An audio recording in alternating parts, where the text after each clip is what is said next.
Jordan? Oh, and I'm still here, still fighting and going to court and all that kind of stuff, trying to get everything I own given back to me by the court, and it is not happening. Mm, The courts don't seem to care one way or the other because I'm not important enough. yeah. So anyway, I just keep fighting, see where it goes. But outside of that, I'm still here. I moved out of Los Angeles, so I'm not in California anymore. Oh, no. But I am, yeah, but I am in Pacific, still in Pacific time zone. I'm that close. Mm. So anyway, what else is happening? Jordan Maxwell, welcome back for the fifth part of the interview. Well, thank you very much. I didn't realize it was 5 shows we've done, 5 shows we're doing. Boy, I appreciate that. Thank you. Yeah, just to remind you that this is a 7-part interview, just to be sure you know. Okay. Okay, that's fine with me. Jordan Maxwell, your field of expertise is symbolism. What Mhm. key symbols around us are important to know? And what are they trying to tell us exactly? Well, there are many, obviously, many hundreds of symbols that the occult world uses, that mysticism uses, that religion uses. I mean, the Jews use the menorah. Christians use the cross. Uh, all kinds of symbolisms that are used in religions and of course in politics and in government. There's all, so corporations use symbols. Everybody's using symbols and emblems, but for me, I deal in secret societies and fraternal orders and secret arrangements between nations that the people of the world do not know exist. And so I'm very interested in organized crime, criminal syndicates and the symbols they use, the secret societies, criminal societies out of Europe and Asia and around the world. There are major international criminal operations going on, criminal societies which are raping the peoples of the world, lying to them, manipulating them, exploiting their ignorance, etc. But the most important symbol, I feel, after looking at this subject for over 60 years, I started, as I've told you before, I started looking at symbols and began to develop something that is referred to today as pattern recognition. I began at a very early age for some reason, I don't know why.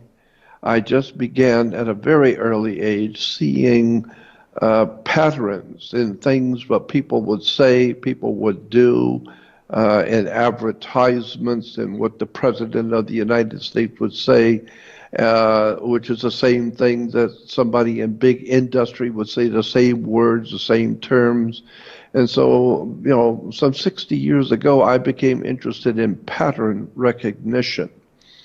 And of course, now, after 60 years of looking at this, it's everywhere for me. I see patterns everywhere where banks are all using the same terms. Governments use the same terms that the banks use. Then when you see the same identical words and terms and symbols used by government and banks and insurance companies are the same symbols and words and terms used by churches and religion, and then seeing it around the world, all the connections behind the scenes. It finally dawned on me about 40 years ago that the whole world is filled with symbols and emblems, and it's not by chance. It's not by chance that governments operate behind the scenes with insurance companies, and insurance companies are the bosses of all banks. People in the world have no idea in the world that the insurance companies are the real movers and shakers in the banking world. And so banks, insurance companies, religions, governments, secret societies, that's the whole world of business. It's all a business. And the people at the top know how this thing works. They know all the dark secrets of the words and terms that people use around the world. You know, the different presidents of the different countries, they know what they're talking about, and other presidents and other governments are listening. And so we hear it on the street. We hear what the president's saying, but we don't understand that there's a whole conversation going on among the elites right in front of us, and we don't even know what they're talking about. And we know that happens even today in families. You know, young children, young teenagers can be on the phone talking with other teenagers right in front of their mom and dad, right in front of their parents. And they're talking about selling drugs or other criminal things that they're doing or going to do. And the parents have no idea in the world what their kids are talking about because they're using, you know, the language of kids. They're using their lingo, but they know what they're talking about. You don't. And so you can listen to your daughter or your son on the telephone, and you think it's just a bunch of chatter by a bunch of teenagers. No, no, no. They're talking about something you don't know. They've got terms and words that you don't understand. And so that's the way government is. That's the way insurance companies are, and police departments, and religions, and all the other institutions that men have made, all the other institutions that people over the thousands of years have built up. So that today there's a world of communication going on behind the scenes. And so that's what I've been looking at for some 60 years. And you know, there's just an awful lot of important symbolism going on. But the single most important symbol of all, in my opinion, is a political, religious and political symbol, which is, in my opinion, the most important symbol the world has ever known. But you don't understand until I show it to you, until you actually see it, how it's being used by government, it's being used by religions and churches, it's being used by institutions of education, the police department, sheriff's department, government agencies, private investment companies. All over the world, this one symbol is being used by all kinds of institutions and government, religious operations, but the people don't see it. It's so well hidden, and yet once you know about it, I have people all over the world emailing me and calling me and telling me, Jordan, I see that symbol now everywhere, where before I never saw it at all until you told us about it. Now I see it in movies and television, in commercials, in the police department, in government, in religion, in churches, in synagogues. I see that one symbol everywhere. And most people, once you see it, and once you are aware of how pervasive it is everywhere, you still don't know what it means. And so the next step is to explain what it's talking about, what it means. So the symbol I'm talking about, and you will look for it everywhere, is a sunrise between two mountains. When you see a sun rising between two mountains, that is a very powerful occult sign and symbol, which goes back to the ancient, very, very ancient Egyptian religion, which incidentally was based on Hindu. So it goes back to an ancient Hindu, later an Egyptian religion based on Akhenaten, or the sun god. And so in ancient Egypt, there was a symbol of the sun with the spokes, the sunrise with the spokes of the rays, rising up behind two mountains. And it was all over Egypt, all over India and Africa, and all over the Middle East. And then, of course, with the coming of the Grecian Empire, the Greeks picked it up and were using it everywhere. Then the Romans picked it up, and the Roman Empire picked up that symbol of the sun rising between two mountains. And today, of course, it's all over the earth. You can't even find one little city in the middle of nowhere that doesn't have that symbol on the city hall or the county office or the sheriff's department or something. Everybody uses it. But nobody seems to understand what it really actually means. And so, again, the symbol is the sun rising between two mountains. And the sunrise period is a very important part of it, but usually it's accompanied by two mountains. And so that goes back to, as I said, an ancient Egyptian symbol, which now gets into the most powerful secret societies in this world. The illuminated societies that came out of ancient Egypt with their priesthoods. And today we have huge religious movements around the world that have priesthoods. And all the religions and all the governments all use, and all commerce and business use the mountains, the two mountains with the sunrise in between them. Now I have two new videos. I have two new videos, just came out within about a week ago. I released them, that you can purchase now on my website, which is Jordan Maxwell Show. Jordan Maxwell Show is my website. There are other websites bearing my name, but they're not mine right now. I'm fighting in court to get them back, but they're not mine. But my website is jordanmaxwellshow.com. And when you go there, you will see on the right-hand side of the page a little banner that says Jordan Maxwell Videos. Click on that little banner, Videos, and you will see the two new videos I have. And one of them is called Cosmocrats. And in that video, it's over an hour long, in that video, Cosmocrats. The word Cosmocrats, crats simply means rulers, like Democrats and plutocrats.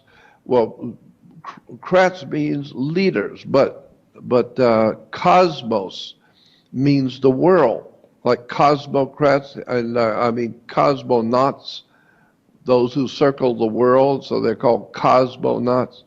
Well, cosmos is the world, crats are rulers. Therefore, my new video is called Cosmocrats are Rulers of This World. And I talk about that particular symbol, which is the single most important symbol of this world, period.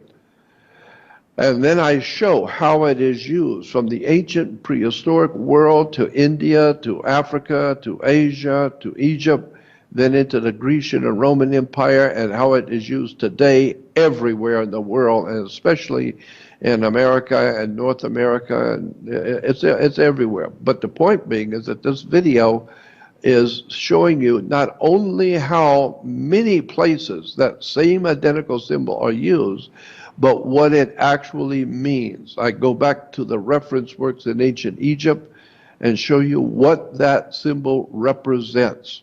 And basically boils down to this. That symbol represents a totalitarian fascist world rule, where there's going to be a government that will control the entire world of mankind, and it is based on the ancient sun god of ancient Egypt. Again, like I said, ancient Egypt got that whole idea of a sun god from Hindus, from India, but it was perfected in Egypt. And so today, that symbol symbolizes a secret society which is dominating the whole entire world. And that secret society symbol is, as I said, a sunrise between two mountains. And I can talk about this for hours on end, but you've got to see the video. You've got to see how it's used. and how pervasive its use is, and then see what it actually means when we go to the reference works and encyclopedias and dictionaries, etc., and boil down what does that symbol mean. So you will see it everywhere, and no matter what country you're in, look at your government symbols, your police symbols, colleges, universities, uh, private organizations. I don't care what it is, look for that symbol, a sunrise between two mountains. It's everywhere. So what it basically means is a symbol of a secret society that's come out of ancient Egypt.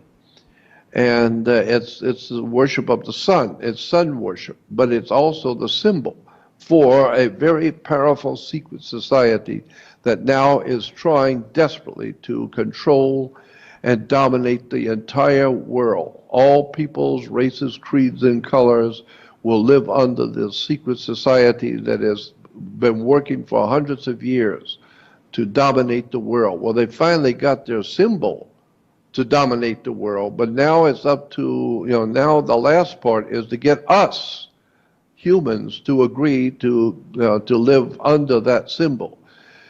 And so I'm saying that unless you know about that symbol and unless you understand what it means and why it's on the police department and sheriffs and government and churches and banks and every place else, unless you understand what it means, then you will understand how pervasive it is, how big of a problem this really is.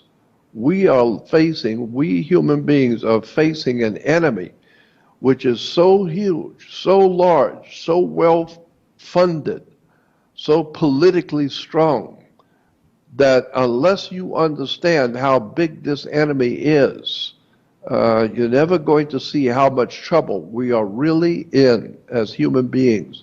I don't care what government you live under. I just don't care what your personal beliefs are or your political persuasion. Doesn't matter. No matter who you are being dominated by a far, far more powerful secret order, and it's basically what I call, and it's been used, that organization has been called in the past, and I use it because I think that the term is correct. The organization which seeks to dominate the world that uses this symbol is referred to as the World Revolutionary Movement. WRM, World Revolutionary Movement. The World Revolutionary Movement is combined with the Communist Party, with the Nazi Party, with the entire religious establishment throughout the world, from Zionism to Catholicism to Judaism to Islamic religion. All of these organizations and religions are under the domination of something called the World Revolutionary Movement.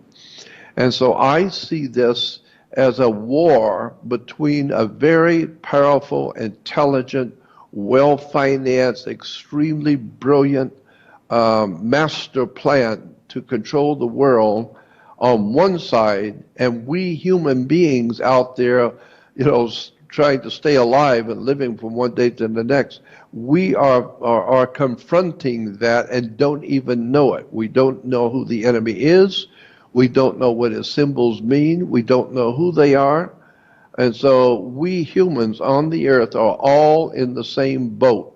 We're all in trouble because we don't understand how big this world movement is really all about, how big it is and what it's all about. It's frightening when you begin to see, and again, if you want the real details that you can sit and watch and understand, I have a video that's on my new website that you can order the video, and both of them, there are two videos, and it's basically part one and part two. You really need to get both to understand, and all the information is there.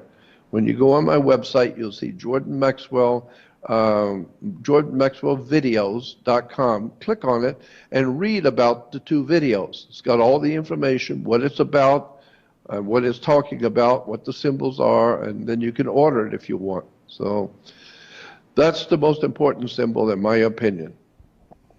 Gene, what is the purpose to put in our face these symbols that reveals their plans to conquer the world. Look at being Canadian. Every time you see the maple leaf or the flag with the maple leaf or the Canadian symbol from Canada, you just naturally, as a Canadian, like anybody else in any other country, you naturally assume it's government. And if it's government, it represents the national government of the country you live in, then you're not going to question it. There's nothing for you to question. This is the federal government of the country. And this is the symbol that represents it. Well, if you don't like it, then say something. But this is the symbol that the government uses. So what I'm saying is that the people of this world are slowly but surely being propagandized into accepting that symbol. And as I said, the police departments use it, colleges and universities use it, the sheriff uses it, banks use it, police and military uses it. Everywhere in the world, people are using that symbol and not realizing that that is a symbol for a very powerful secret society. And so, eventually, that's going to become so perverse. It is now. It prevails everywhere. But people just accept it without knowing what it means, without doing any research on who came up with that symbol. What does it mean? Where did it come from? And why is everybody on the earth using it? So I'm saying that it is used as a propaganda tool so that people see it all the time and don't even question it. And just like Americans, we see the American flag or the symbol for the coats of arms of the United States, which is on the back of the dollar bill, the eagle with that symbolism. We just assume that's government. That's our country. That's our government. We don't realize, no, there's something going on here. The eagle goes back to the Roman Empire and it can be traced all the way back to the Sumerians. That's a very ancient symbol America uses, the eagle. You look at it, you will find all the ancient governments of the world have used the eagle. The eagle represents something.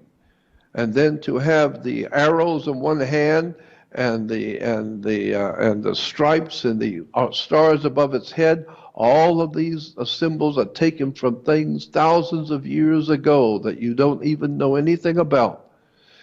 And so when Americans look at that symbol on the dollar bill, which is the national seal for the United States of America, you say, wait a minute.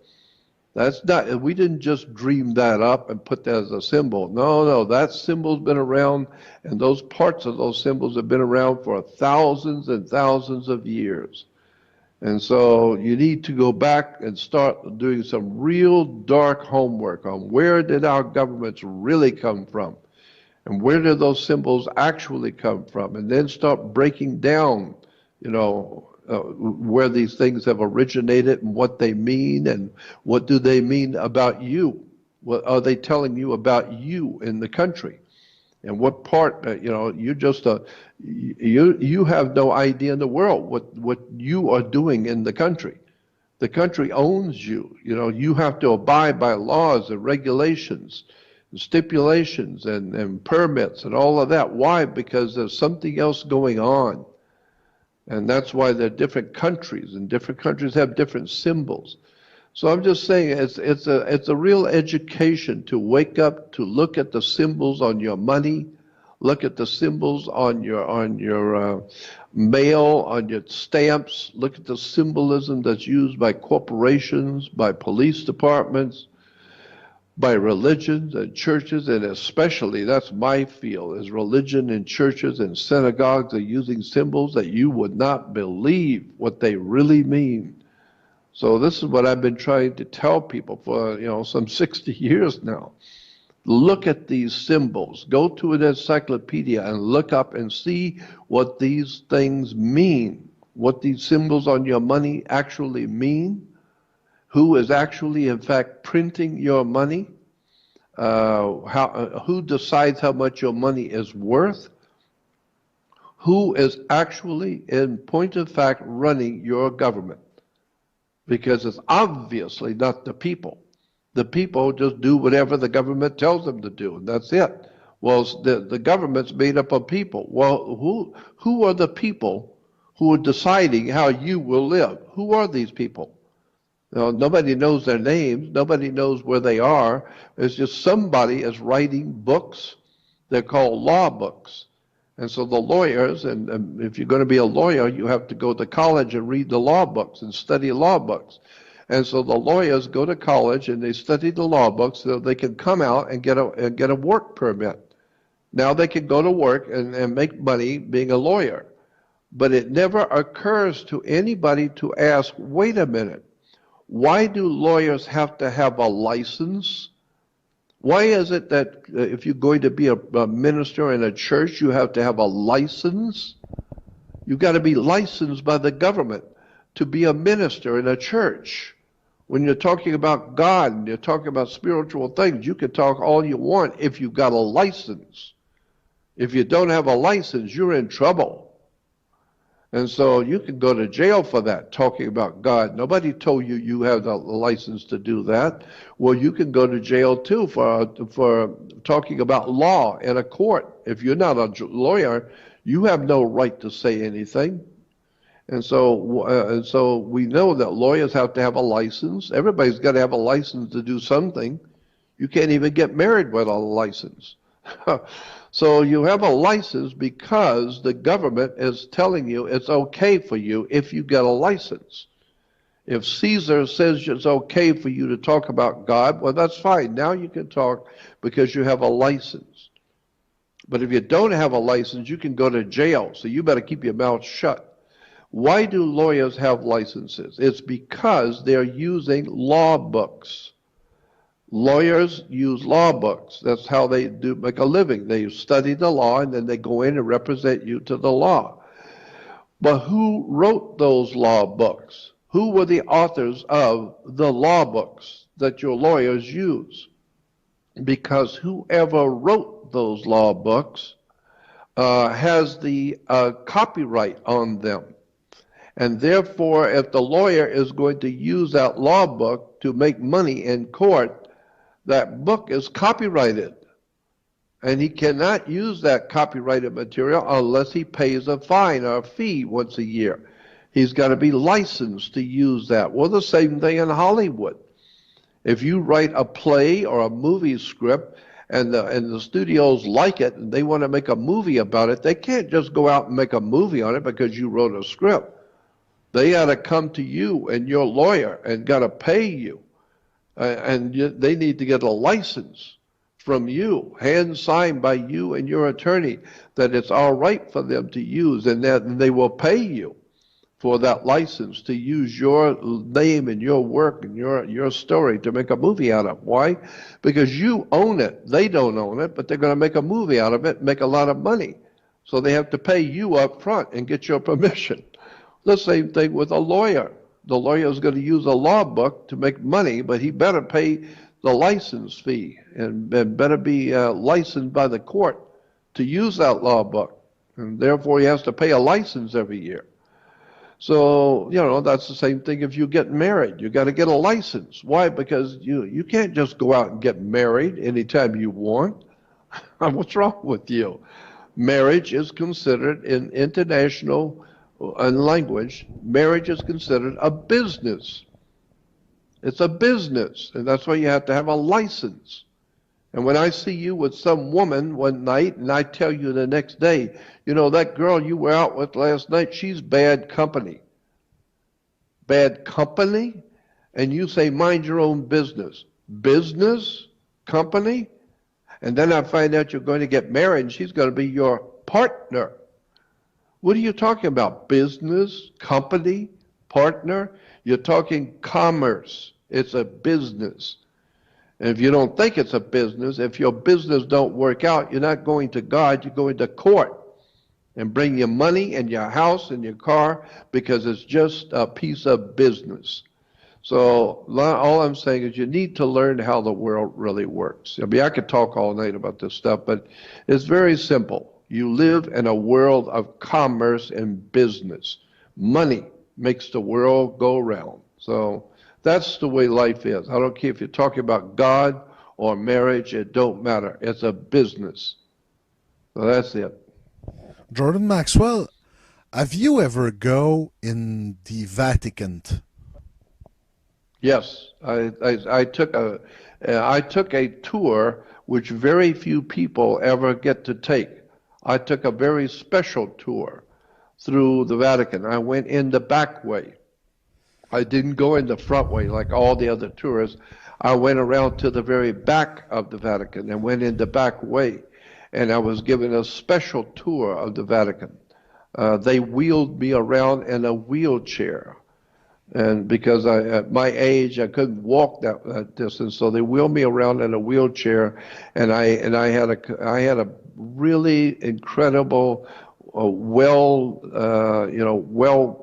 put together Vatican tour, and in which they rolled me around all the back rooms, all the storage rooms. I didn't get into the library. I doubt anybody could get into that thing, but I did have a really special tour.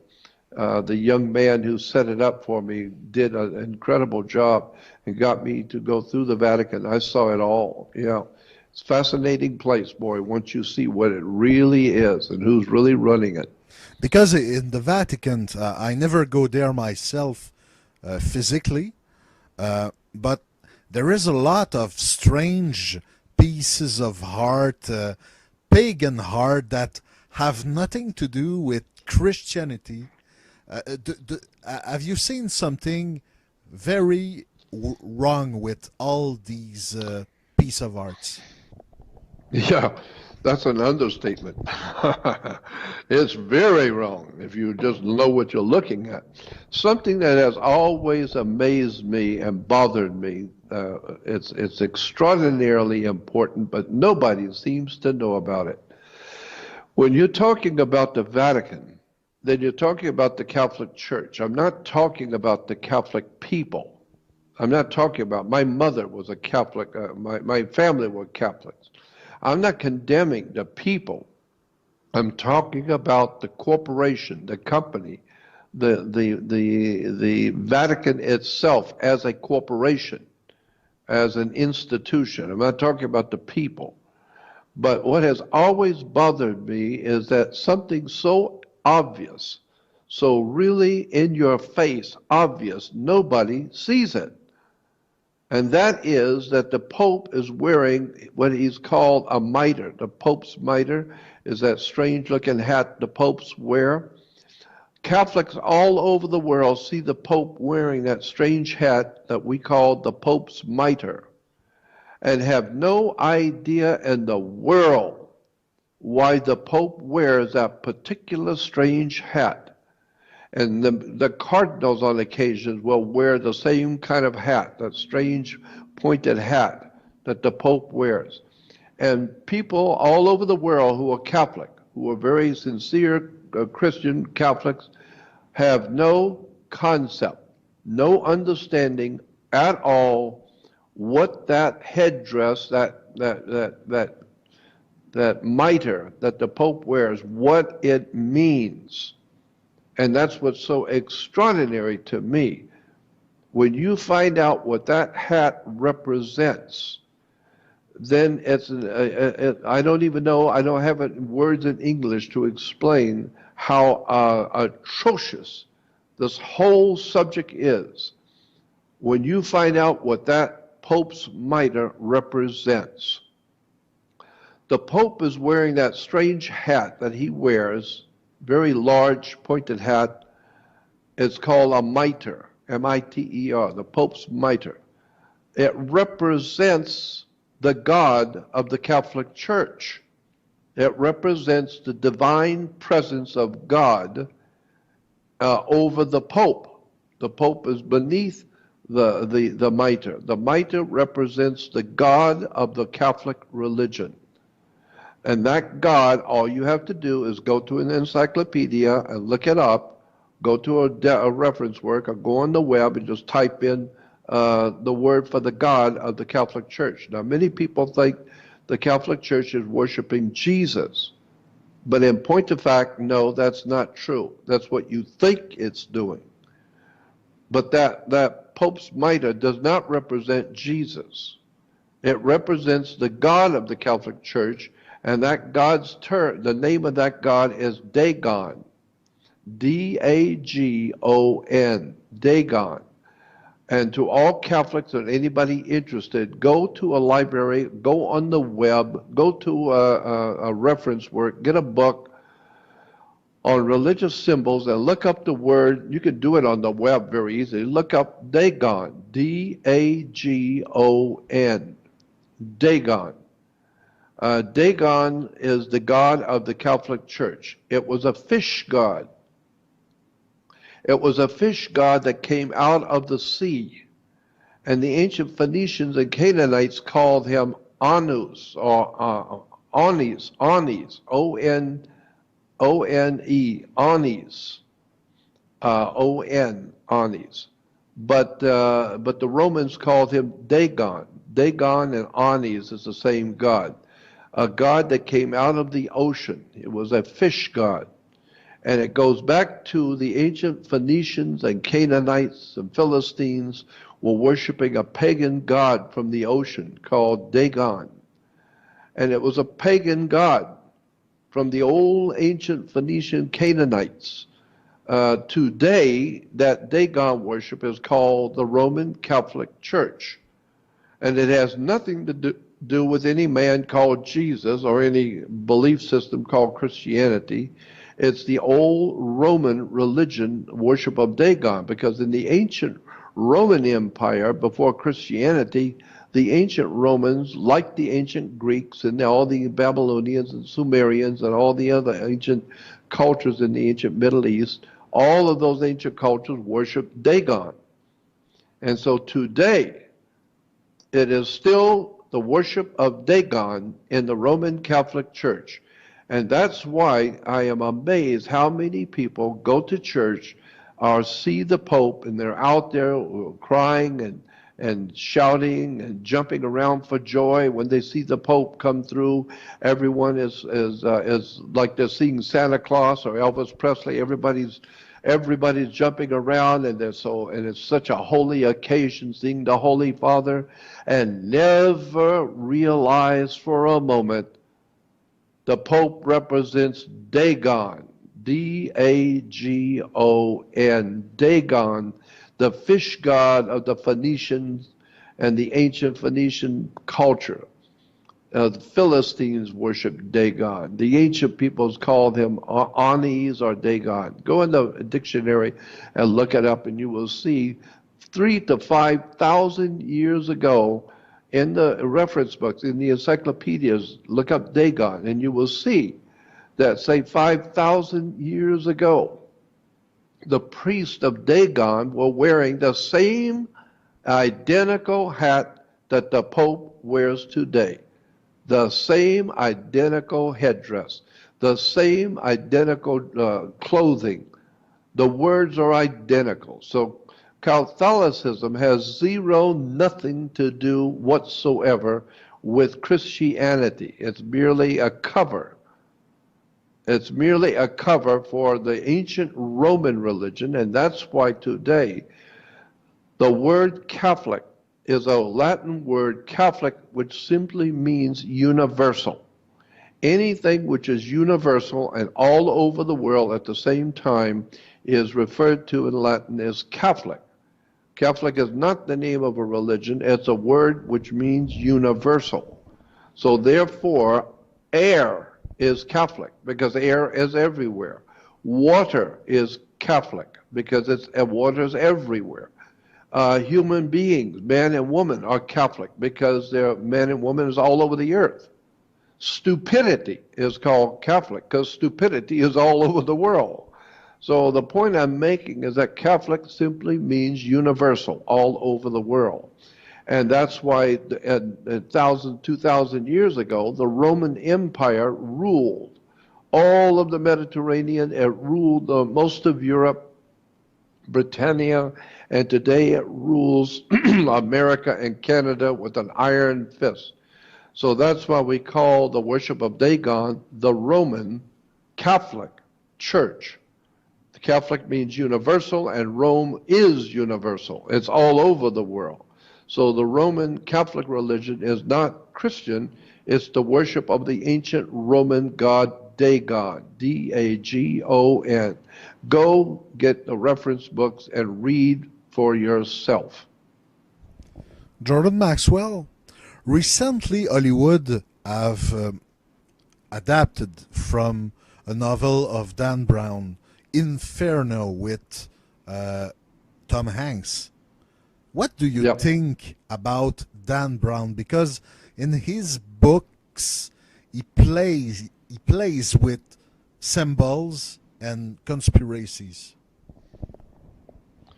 Yes, well, my opinion, just my opinion, you're asking for my considered opinion. I'm not the world's foremost authority on anything, but you ask me, I'll tell you what I think. I think Dan Brown is a plagiarist. I don't think Dan Brown wrote anything.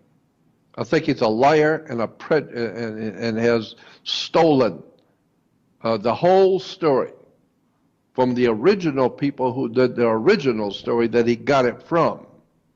And the way he got it from the original authors, there were 3 British authors in England who wrote the original story many, many years ago. And Dan Brown has somebody's or some secret society is promoting Dan Brown. There's no doubt in my mind. I've been looking at this kind of stuff for 60 years. I know what I'm talking about. Somebody has put Dan Brown, the story out and put his name on it so he could be the author. But he's not the author.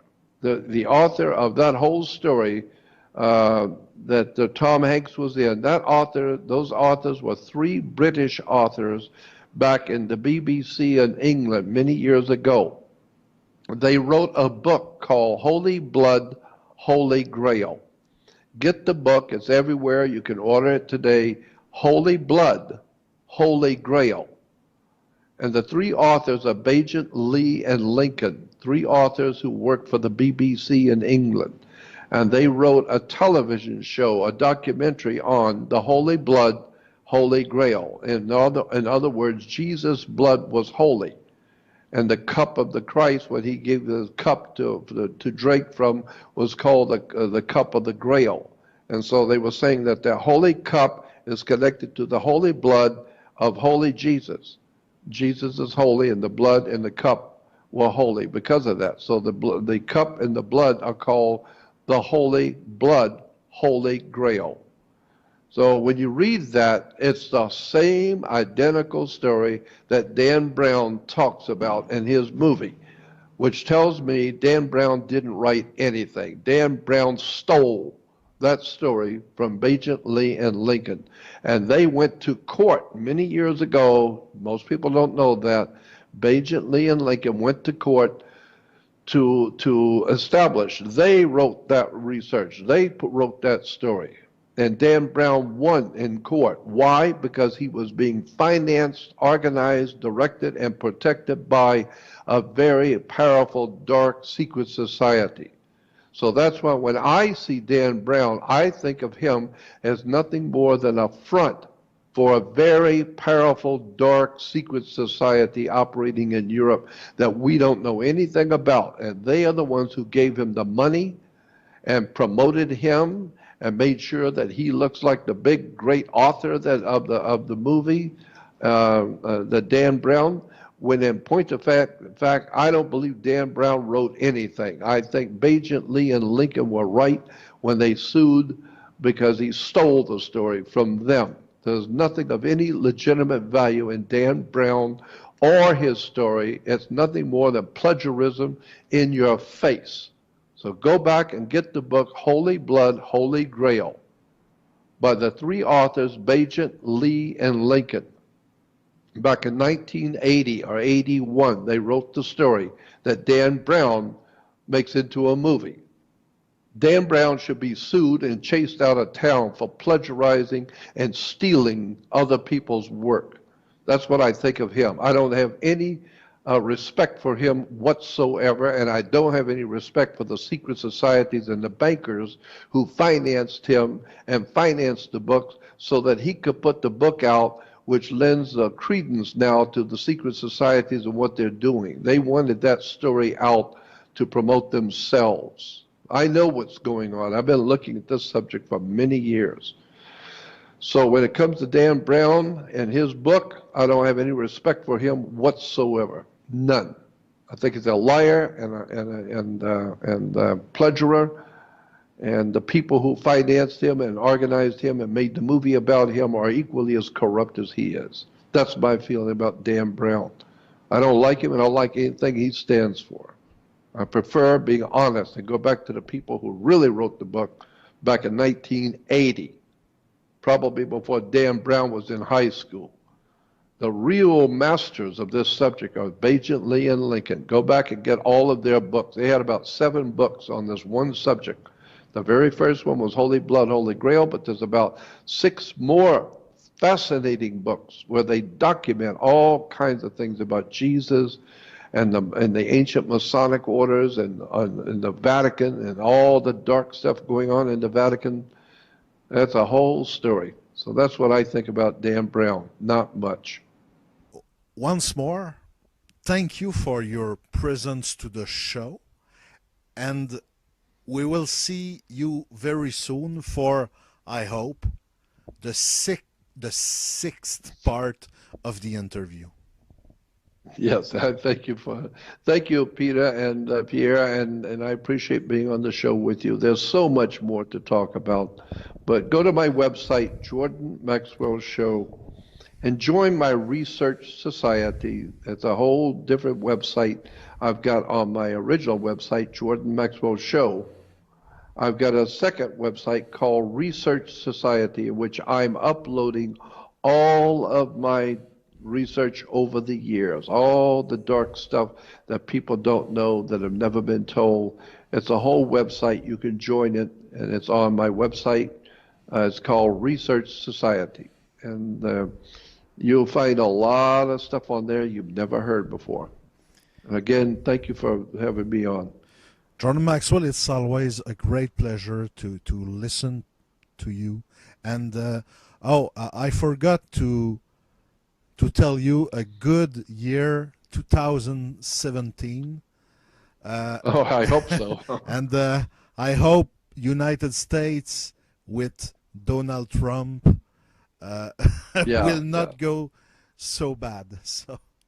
Well, I'll tell you what. I think it's a welcome change. Yeah. One other thing I noticed that maybe nobody else has noticed is that the western part of the United States, from the Midwest all the way to the Pacific coast, all one half of America, was dying, quite literally dying, in a drought for 10 years.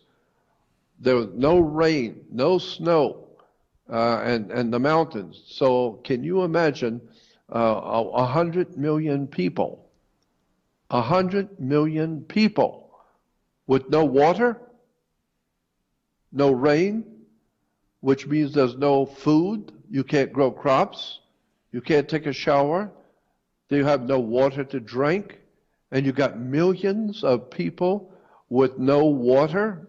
That was frightening, the implications, and I was really very frightened about this, because I know, people take it for granted to go take a shower and drink water and fix your food with water and cook with water and all the things we use water. Well, but there is no water. There's no snow on the mountains. There's no rivers. Everything is dried up. And 2 weeks after Trump was finally elected for sure, all of a sudden the whole of the western United States is now flooding with snow everywhere. All the reservoirs are full of water. It's raining everywhere. And I say, thank God, if there's a God in heaven, thank God that 100 million people have been blessed by the universe with water, because without water, humans cannot live. And so after Trump was officially made president, the water came. Now we have plenty of water, we have snow in the mountains, and there's more coming, and so there's plenty of water. I don't know what you think about that, but I thought that was very interesting. One never knows why things happen, but I do know that there is a dynamics in the universe that God is in the picture somehow. I don't know what God is, but I know it's not on TV. But I do believe that there is a higher force in the universe, some kind of a strange, dark power in the universe that watches everything and causes things to happen. So I just thought that's interesting. I, I don't say that I hate Donald Trump. I don't know the man, and uh, I gave him the chance to govern the United States. But there is a lots of propaganda and lies from journalists, my God's sake, Yes, to yes, yes, destroy the yes. man. So, Yeah. Yes, and the reason why is because America, let me explain to you very quickly why all of this is happening the way it is. Very simple, if you know. America has for the past, I would say at least the past 70 years, because I can only talk about 76 years. That's how long I've been here. But America has for the past 70 years that I know of been a Marxist-Leninist country. We are run by, and our educational institutions and our professors and schools and colleges and police departments, all of our agencies of government have been run by Marxist-Leninists, Soviet communists. So America has become a very Soviet communist, Marxist-Leninist, totalitarian, fascist police state all over the world. There's nothing free, America, the land of the free and home of the brave. No, there's nothing free or brave about America. We are a fascist police state. And that fascist police state is based on Soviet old school, Soviet Marxist communism. And so our country has become, born and raised under Soviet Marxist communism for the past 60 to 70 years. So what Trump is doing is he's getting rid of the old Soviet communist, Marxist-Leninist bullshit that has been destroying people around the world, bloodletting, violence, criminality in Washington, D.C., and is trying, very desperately, trying to clean up America, clean up its government, and clean up what's been going on for the past 70 years. And he's up against a huge battle because the enemies of America are well entrenched. They got the money, they got the television stations, the radio stations, and they are Marxist-Leninist thinking. This is the philosophy of the media. They are thinking and operating as Marxist-Leninist communists. And so he's trying to take away from the communist world, the Soviet communist world, and give America back to the American people, and give freedom and liberty and justice back to the American people. So obviously, all of the Marxist-Leninist, well-taught kids in school for the past 70 years, they don't know that. They have no idea in the world what he's trying to do. And so that's the bottom line. He's trying to return America back to the Americans.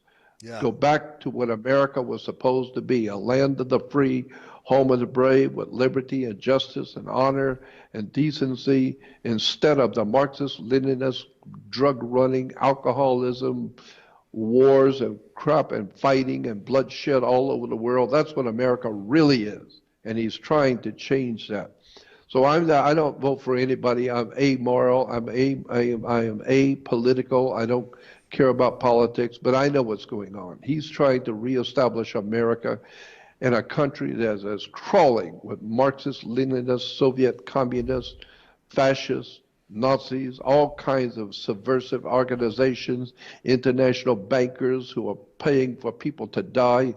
So he's up against a horrible organized crime which is dominating the world. So that's what's really happening. That's why people don't like him. He's trying to reestablish the United States of America the way it was supposed to be a long time ago. So that's why people hate him, because no more handouts, no more all this Marxist, Leninist, communist bull crap that we've been living with under the Marxist, Leninist government for the past 70 years, killing presidents, promoting alcoholism, drug addiction, violence, wars all over the world. America has become a very, very dark and evil place. And he's trying to clean up this dark, evil, satanic stuff that's been going on in America for 70 years or more. So I see what's going on. I didn't vote for anybody, but I see what's going on. I've been around for 75, 76 years now. I know what's happening and I know who's doing it. So that's why people are against Trump, because he's trying to reestablish the American society the way it used to be. And there's too many people in this country who don't want America to be free, and they want America to be in prisons. They want America on drugs so they can drug and rape this country.